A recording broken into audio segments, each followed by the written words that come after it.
Hello everyone, welcome back to my channel. Today in this video, we will talk about Kotlin scope function. In this video, we will cover what are scope functions, what are the different types of scope functions, and then we will talk about object references provided by these scope functions, and then we will talk about the return value of these functions, and finally we will talk about the use cases.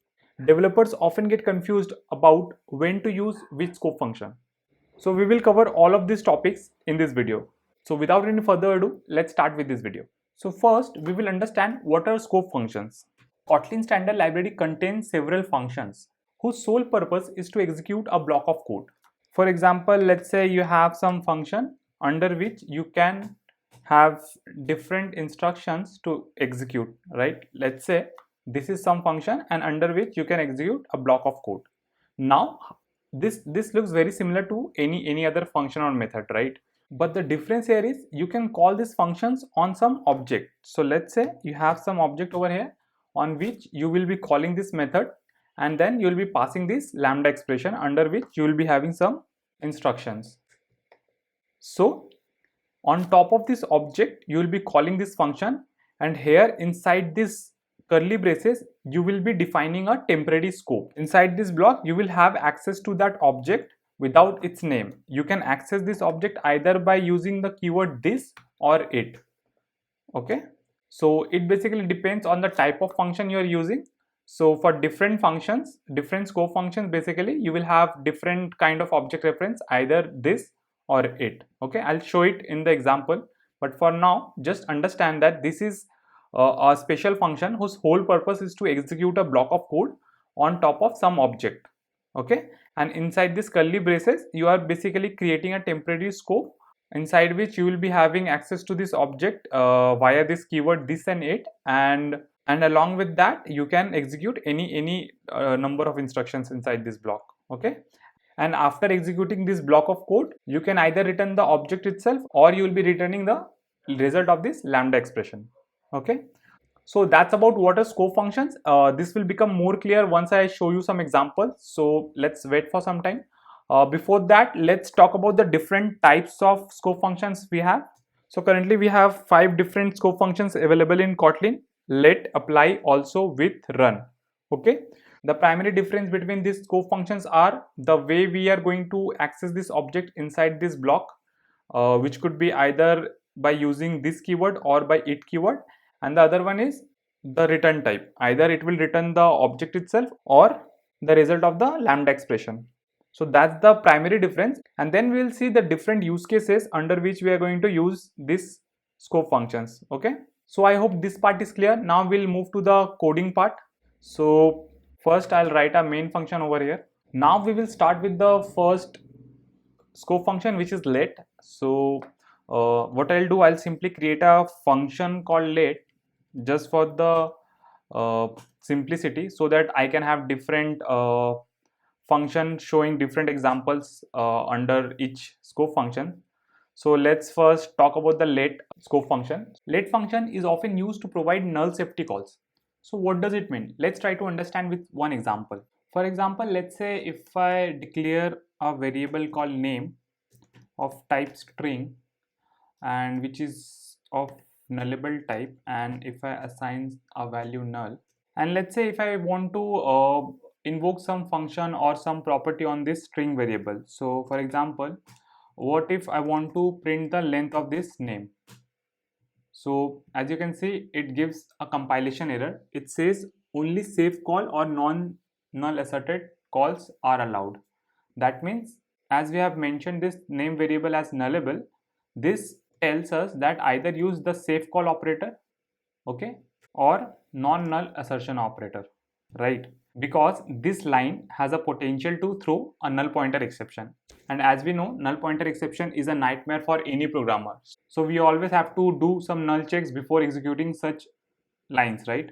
So let's say, for example, similar to this, if I have to invoke some other functions, let's say I want to print substring out of this string, let's say from 1 to 4, or I have to, let's say I want to trim this string name. Every line will give some compilation error. So let's put the non-null assertion operator. So once we put this non-null assertion operator, we are sure that this variable is not going to be null. and this line is safe to execute. And similarly for other two subsequent lines, we don't need to put any safe call or non-null because it infers from the previous line. So now if you run this code, this will throw a null pointer exception because we know that this is a null, right? So how we can write this kind of code in much safer way?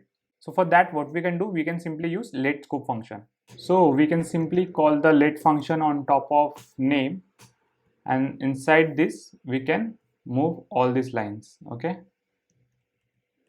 And then we can also provide the safe call operator here, and after adding the safe call operator, we can also get rid of this non-null assertion operator, and we can also replace this name with it operator. As I mentioned, inside let scope function we get access to the object, and we can access this object using it operator. So for let scope function we can access it using the it operator, okay? So now if I run this code, there should be no null pointer exception. So let's see. So now you can see there is no output as this is null. So let will not allow this block of code to get executed. So let me put some value over here. So let's call it Peter Parker. Okay, now if I run this code, so now we can see this output, right? So that's how we can write null safe code using let scope function. So that is how we can write null safe code using let scope function. And the other thing about this let scope function is that it returns the result of this lambda expression. So if I assign this value to a variable, so right now you can see that it returns unit because we are just executing some println, right, which returns nothing. That is why it is showing unit in the hint. So let me move this line. Let me remove the println from here. Now the last line is checking for the length. That means this lambda expression will return the length of this string. So let's print out the length for the string. So if I print here, the length, I'll just print the result. Okay, so this should now print the length for this variable. So let's see the output. So now you can see it has printed the length as 12. So this is how we can use the let scope function to execute a code block with non-null values. I can show you one more example for let. So for example, let's say you have this class student inside which we have this variable age which is of type nullable int, and let's say the initial value is null, and then let's say we have this function which returns age after 5 years. So it should look something like this, age after 5 years. Okay, so inside which we simply need to do the null check. If age not equal to null, we can simply return age plus 5, right? Age plus 5. Here it shows some error. Let's see what it is. So it is basically checking for the return type. Let's change the return type to int. Okay, and now also there is some error it is showing. Let's see what it is. So it says smart cast to int is impossible because age is mutable property that could have been changed by this time, which means we have declared this as a nullable int, right? And inside this function, even after this null check, there is a possibility that this variable is changed by some other thread, right? In that case, this will still be a null value, right? Due to which your compiler is complaining, right? I'll reiterate, as we have declared this as a nullable int, even after doing this null check over here, it says that this variable might get changed by some other thread by the time we execute this line. That is the reason it is not allowing us to perform this operation, right? So to perform this operation safely, we can use let scope function. So I'll comment this line. Instead, I'll write return age, and then on top of it I'll use a safe call operator, and then I'll use the let function, and inside this now I'll simply create a new age, okay, which will be your it plus 5, right? And then at the end we can return the new age from here. Now from here it says that it returns a nullable int but the type is int, so either we can simply change the type to nullable int, or we can also use the default value. In case this block is null, we can use the elvis operator, and then we can simply use some default value, let's say 0. So now this function should work fine, because let's say if I have to, I'll comment this part for now. So now here what I can do is I can simply create a student object, and then on top of this I can simply update the age for the student. I'll call this 5, and then I'll simply print the age after 5 years, right? So I'll just call this function age after 5 years, and this should give me 10, right? Because the current age is 5. Now after 5 years it should give me 10. So let's see the output. So here, as we can see, now we are getting 10. So hopefully this example is clear. So here we have seen that we couldn't execute these two lines. Instead we have to use let function to execute such operation on any nullable type. Okay, so I hope the example is clear, and now you should be more confident while using let functions. Now we can move to the next scope function, which is apply. So we'll see where we can use this scope function. So for that I'll simply close out these functions, and I'll write another function. I'll call it apply, and I'll simply create this function. Okay, I'll comment this one. So where can we use apply scope function? As the name implies, apply this to some object, which means we can apply a block of code on some object. So this function basically used to operate on the members of the receiver object, mostly to initialize members. So I'll show you how we can do that. So for that we can simply use this student class again. So already we have this variable age. Along with this we can also add one more variable, let's say name, which will be of type string nullable, and the initial value is null. Okay, so now we have these two variables. So what I'll do, I'll simply create a student object over here.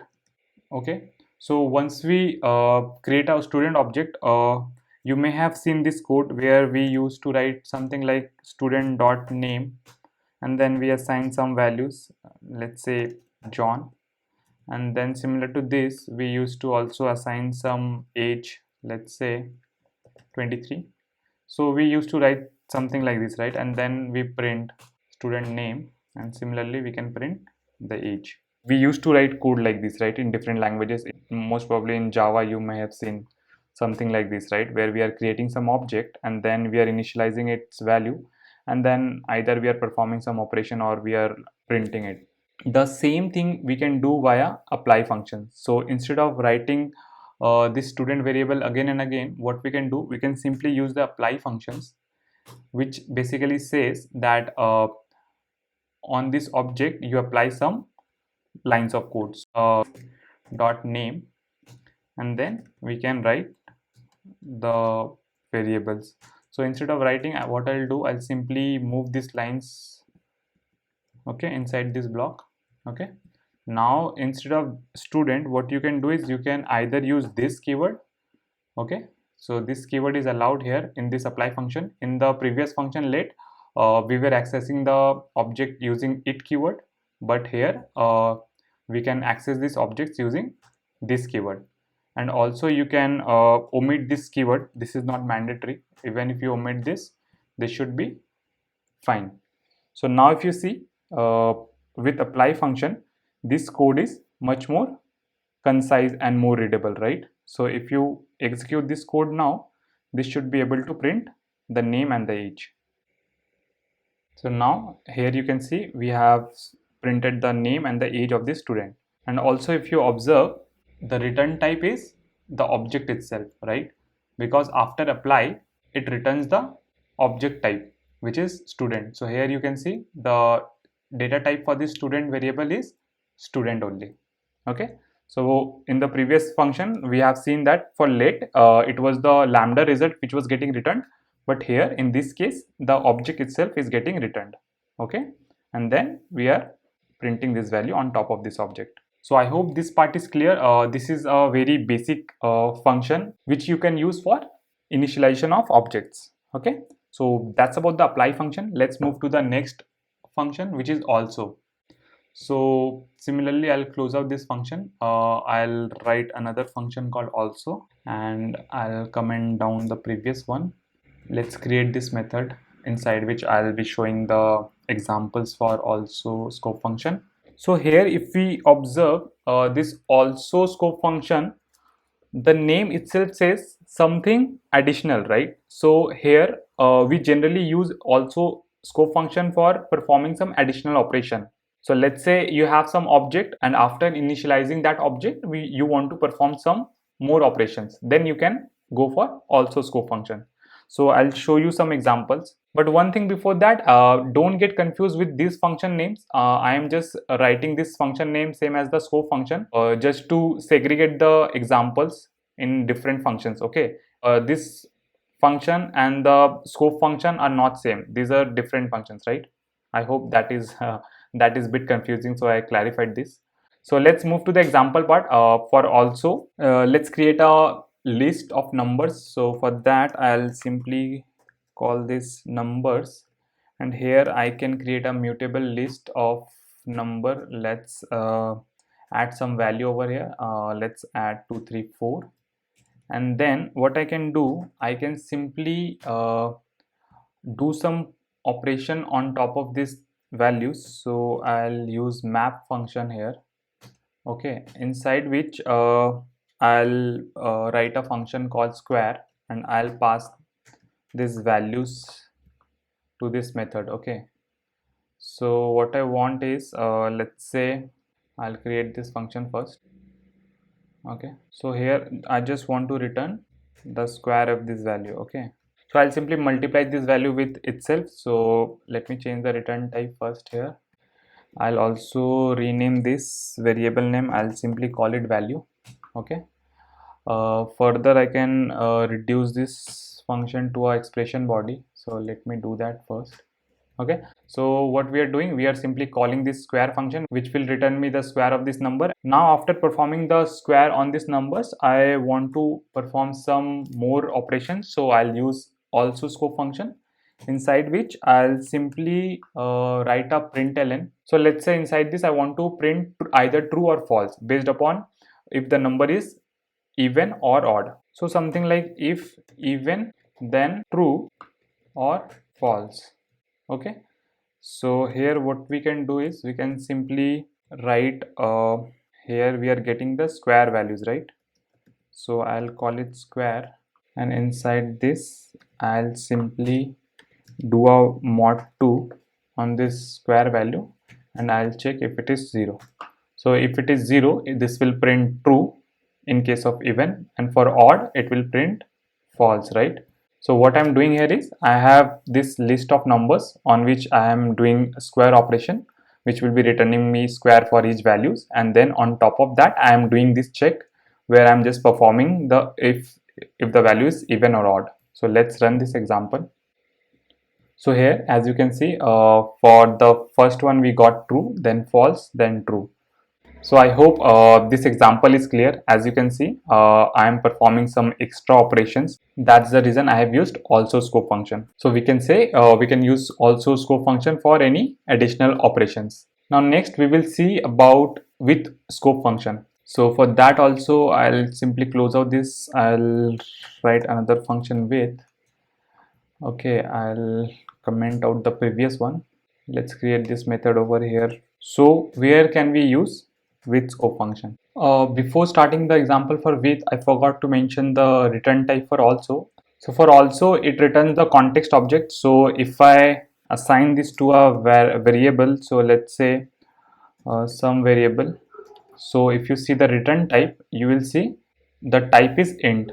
That is basically the context object. So here if you see, it receives square which is of type int. That is the reason it is getting int as the return type. So as we have seen, for late it was the lambda result which was getting returned, and for apply it was the context object which was getting returned, and for also as well it was the context object, right? So the context object here is square which is of type int. That is the reason it is showing int for this sum variable. Otherwise it could have unit because this line is println, which returns nothing. But here the type is int. That means it returns the context object. So in case you need to return this, you can simply assign it to some variable and you can use it later, right? So that's about the also function. So now let's continue with the with function. So with scope function is basically a non-extension function. We simply pass the context object to with.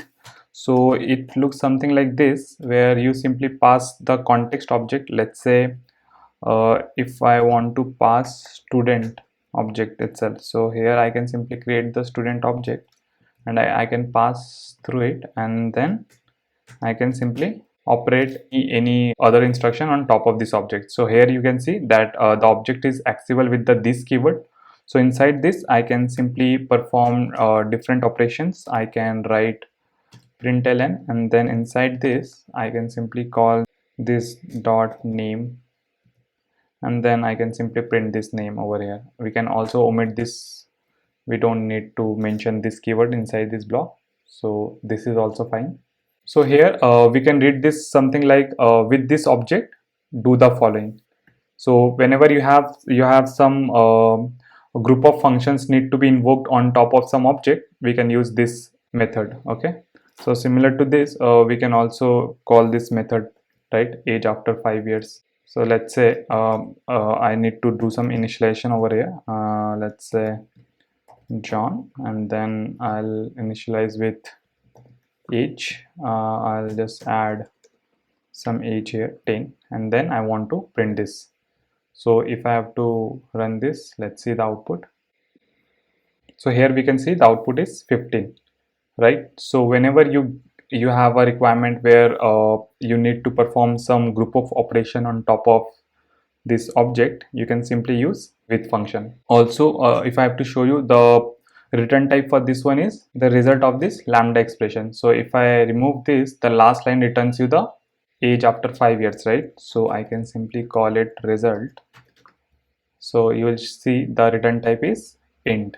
That means the return type for with scope function is the lambda result, and then I can simply print the age here. So, this needs to be the result. Okay, so this will simply print the age. So let me quickly rerun this. So this should give me the same result.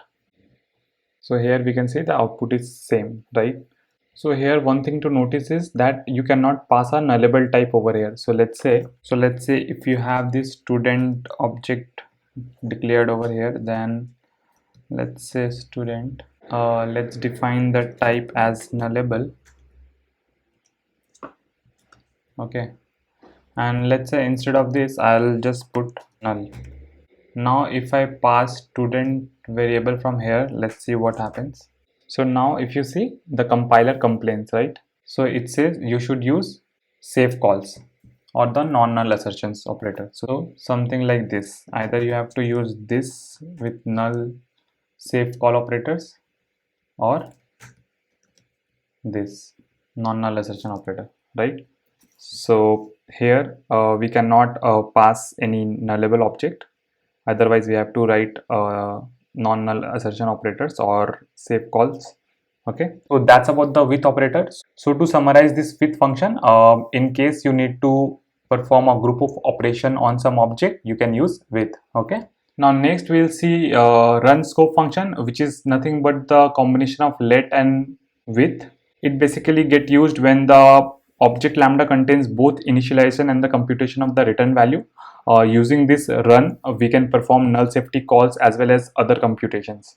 So let's see it via some example. So for that I'll create another function called run, and then I'll comment out the previous one. I'll close this. I'll create a function called run. Okay, so here inside run function, what we can do is we can simply create the student object again.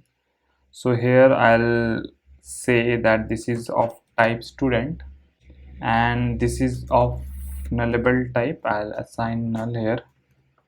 Okay, now to execute a block of code on top of this object using run, what I'll do, I'll simply use student object, I'll use the null safe operator, and then I'll call run. Now if you see, we can simply use the previous block of code over here without any issue. So there is this null check, we don't need this calls now. Okay, so now similarly we can simply execute these lines of code, and also for run it returns the lambda result, so it will be returning the last line. So last line will be int, so I can simply assign this to a result variable and then I can simply print this. So now if I run this, this should first of all this won't print anything. So if I say age after 5 years is this, right? So let's run this and see. It should not print anything because currently the student object is null.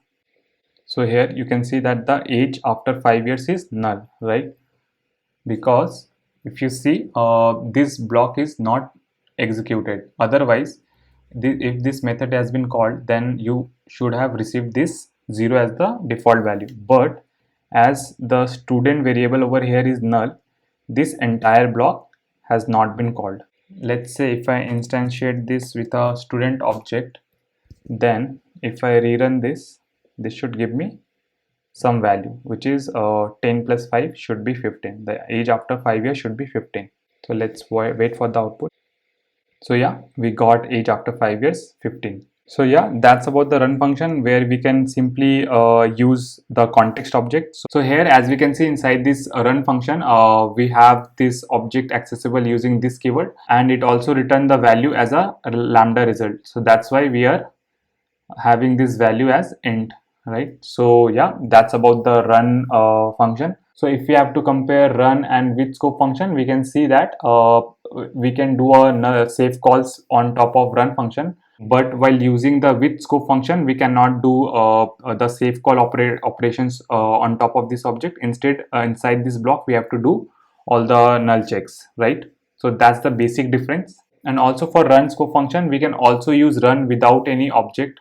So right now, as we can see, this is being used as an extension function on top of this object. Instead, what we can do is we can use run function independently. We can use the run function without any context object. So all we need to do is we can write run, and then inside this we can have different lines of code. Let's say I have some variable value equal to 2, and then let's say there is some other variable, let's call it flag true, and then let's say if I have to prepare some query. So let's say there is some string templating we need to do. So I'll call it query, and I'll create a query out of value equal to value and flag equal to the flag value, right? So let's say it creates a query, and what we can do, we can simply return this query from this block. So I can add it as a last line because this will get written as a lambda result. So if I have to get the query, I'll simply assign it to a variable. Now you can see the return type is string, right? So if I print the query over here, so this should print this query. So let's see. So now you can see we have successfully printed this query. So this is another use case of run where we don't need any context object to use this function. Instead, we can simply write run and then a block of code. So this can be used anywhere where you need to perform some computation based upon which you want to return some result, right? So we can also use this run method in this similar way. Okay. So I hope the use case of run function is also clear. So yeah, we have covered all the scope functions. We have talked about its object reference as well as its return type, and we have also seen different scope functions, how we can do null checks and how we can write more readable and concise code. So one thing to notice over here is that this scope function does not add any extra technical capabilities to your code, but it allows you to write more concise and readable code. So if you use this scope function well in your project, then obviously you will get benefits. You will have a more concise and more readable code base. So yeah, that's about benefits of using the scope functions. So that's all about this video. If you find this video helpful, please like this video and also share this video with your friends. And also, if you have any comments or suggestions, please write it down in the comment section. That's all about this video. If you learned something from this video, please hit the like button. And if you're new to this channel, please don't forget to hit the subscribe button and press that bell icon so that you get notified for our upcoming new videos. Thank you for watching.